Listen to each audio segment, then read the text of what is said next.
이재명 후보가 어제 오전 진보 성향 방송인인 김어준 씨의 유튜브 방송에서 자신의 선거법 대법원 판결과 관련해서 내놓은 이른바 소통 발언, 이걸 놓고서도 공방이 벌어졌습니다. 이 후보는 논란이 확산되니까 어제 오후에 팩트, 그러니까 사실에 기반해서 논의해야 한다, 이런 또 후속 입장을 내놨습니다. 네, 이재명 후보 어제 오전 김어준 씨의 유튜브 방송에서 자신의 선거법 대법원 판결에 대해 빨리 기각해주자는 입장이었던 것으로 들었는데 갑자기 바뀌었다면서 대법원 쪽에서도 직접은 아니어도 소통이 오지 않냐, 사람이 사는 세상이기에 없을 수는 없다, 이렇게 말했는데요. 국민의힘에서는 즉각 사실상 이재명 후보가 대법원과 내통을 실토한 것이라면서 누구와 사법 거래를 했는지 밝히라고 공세 수위를 높였습니다. 그러자 이재명 후보 어제 오후 기자들과 만난 자리에서 팩트에 기반해 논의해야 한다면서 조작과 왜곡은 정말 옳지 않다, 이렇게 재반박에 나선 겁니다. 어제 저희도 전해드린 대로요, 민주당 선대위 측에서는요, 이재명 후보가 직접 대법원과 소통했다, 이렇게 말하지를 않았다. 그러면서 언론들에게 정확한 보도를 해달라, 그렇지 않을 경우에 어떤 조치를 취하겠다, 이렇게 경고를 했습니다.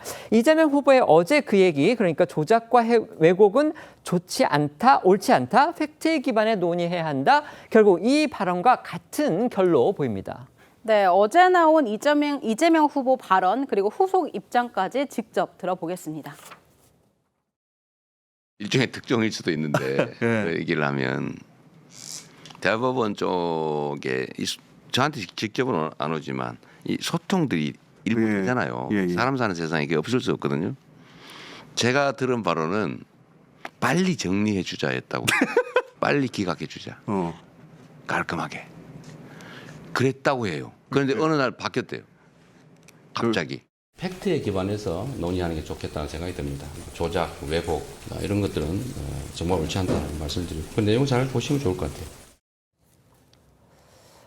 우선 먼저 그 조기현 변호사님하고 그다음에 송영훈 변호사님 두 분 다 법조인이시기 때문에 이 질문 먼저 드리겠습니다. 이재명 후보가 어제 김어준 씨 유튜브에 나와서 나한테 직접 오지는 않았지만 대법원과 소통을 했는데 그 대법원 쪽에서 본인의 그 선거법 위반 사건과 관련해서 처음에는 조속히 무죄 확정 판결을 내주는 걸로 돼 있었는데 그게 갑자기 유죄 취지로 바뀌었다, 이런 식의 얘기를 했습니다. 그걸 이제 국민의힘에서 이게 결국은 재판에 관여한 것이냐, 결국 대법원과 뭔가 내통을 한 것이냐, 심지어 거래까지 한 것이냐, 이런 식으로 의문을 제기를 하니까 이재명 후보가 어제 오후에 기자들한테, 이제 물론 기자들이 물어서 한 얘기긴 합니다만, 이렇게 얘기를 했습니다. 팩트에 기반해서 논의해야 한다. 조작과 왜곡은 정말 옳지 않다, 이렇게 얘기했습니다. 이거 어떤 의미가 있는 겁니까? 이재명 후보의 이 발언. 만약 사법의 독립성을 침해하는 어떤 거래 내지 그런 방식의 내통이었다면 그걸 저 공개적으로 발언하겠습니까?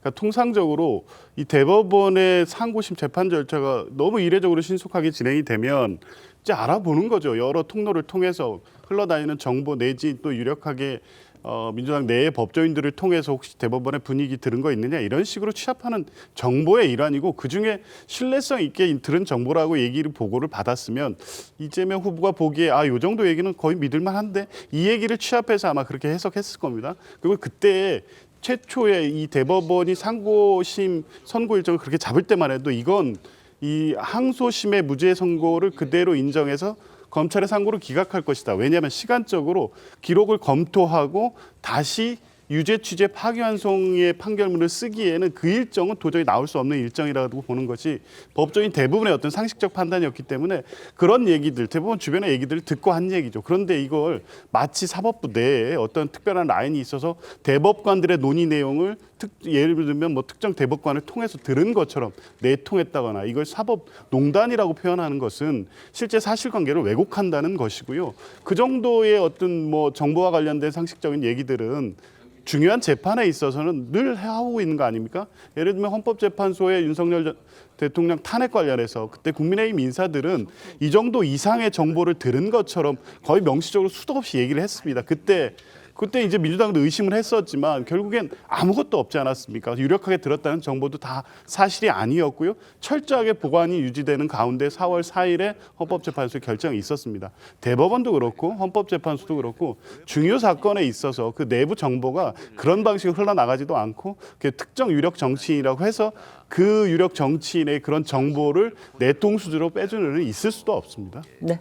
누구도 강요하거나 시키지 않았는데 이재명 후보가 유튜브에 나가서 스스로 한 발언이죠. 그런데 단순하게 부적절한 발언인 수준을 넘어서 이것은 명확하게 진상을 규명해야 되는 일입니다. 이재명 후보가 사람 사는 세상이라고 표현했는데 옳게 된 사람 사는 세상에서는 대법원의 그 어떤 누구도 사건 당사자나 당사자 측에 미리 사건 결과를 알려주거나 암시하지 않습니다. 그런 점에서 매우 잘못된 일이고 이것은 사실관계를 선거 결과와 관계없이 끝까지 밝혀야 됩니다. 우리 국민들 중에서 아마도 기억하시는 분들 계실 겁니다. 작년 10월 2일에 국회 법사위에서 있었던 그 대북송금 관련된 청문회, 거기에서 이화영 전 경기도 평화부지사가 본인의 변호인과 대화한 녹취록이 공개되지 않았습니까? 그 녹취록에 재판 거래를 암시하는 내용, 대법원 또 2심 이런 단어들이 등장합니다. 국민의힘에서 고발했는데 아직까지 진상이 명확하게 밝혀지지 않고 있습니다. 이것까지 포함해서 우리 사법의 신뢰를 저해야 하는 모든 의혹에 대해서는 남김없이 진상규명을 해야 된다. 이런 말씀을 드립니다.